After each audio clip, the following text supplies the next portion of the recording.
everybody. Everybody's shocked here tonight. Were you shocked? I wasn't really shocked. It's a mixed martial art fight. Nate has a lot of experience. Miesha Tate had a phenomenal fight style that matched her really well with Holly Holmes. And fans have to remember, these are professional fighters. These are world-class athletes. We are in 4-ounce gloves, and sometimes a little heart and a little will can get the job done. What did you think about it? How did the weight play in with in the main event for Conor? It doesn't play at all. I mean, when you're fighting someone and they're not clinching you, they're not pressing you up against the cage, they're not on top of you, when you're out in the open and you're striking, weight is not an issue. Conor actually looked as if he was throwing the more powerful strikes in the fight, so I don't think the weight is an issue at all. I think us fans and some of us, in the sport, we want to look for excuses why. No. He was a great fight. He was winning the fight. It was a phenomenal performance. And then Nate Diaz decided to switch it from a competition to a fight. And he took the fight to him. He showed will and heart. He came back and he won. That's what happened. Nothing with the weight issue, nothing with throwing too many punches.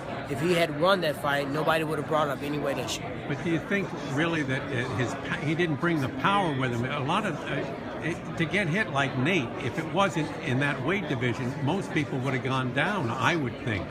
No, I disagree, because Nate Diaz was taking punches. It's not like he's never been known to be able to take a punch. Yeah. Conor was hitting him with hard shots. Whether you're a lightweight, heavyweight, you get hit with a clean shot on the chin, you're going to go down. So with that said, it's just the particular opponent. Nate Diaz has shown that he has a strong chin. He'll take a punch. It's not going to discourage him from walking forward and trying to knock your head off. That's what we saw today. Weight was 0-0, because you got to think about it. Nate, he's part of lightweight as well. Right. Conor technically, I heard he cut enough weight where he can be considered a lightweight.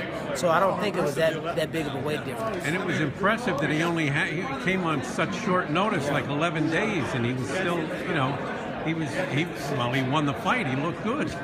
That definitely attests to the mental toughness. One thing that you never can ever say about any Diaz that's ever walked in there, that they're mentally tough, and you can never count them out. They're always going to come forward. If you think about when Nick was fighting Paul Daly got off to a great start, almost finished him twice in the first round. He came back, he knocked him out. And, we've seen the same thing out of Nate Diaz many times. Cerrone fight, his last fight against Michael Johnson.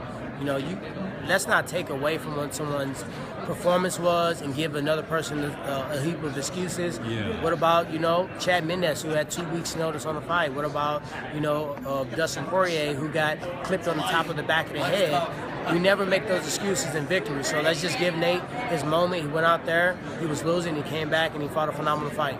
What's next for you now? I feel like this is, constantly getting cleared out. In my opinion, I'm the #1 candidate for the world title. Nate Diaz went out there, he took out Conor, who was also a candidate to potentially maybe fight Robbie Lawler, potentially in UFC 200 or something like that.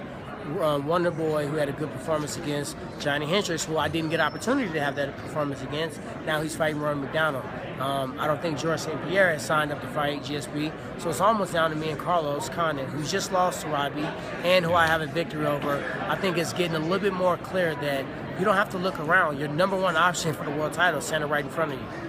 Well, I'm not going to argue with you. I appreciate you taking the time, and we appreciate it. And the best of luck to you. Thank you. Appreciate it.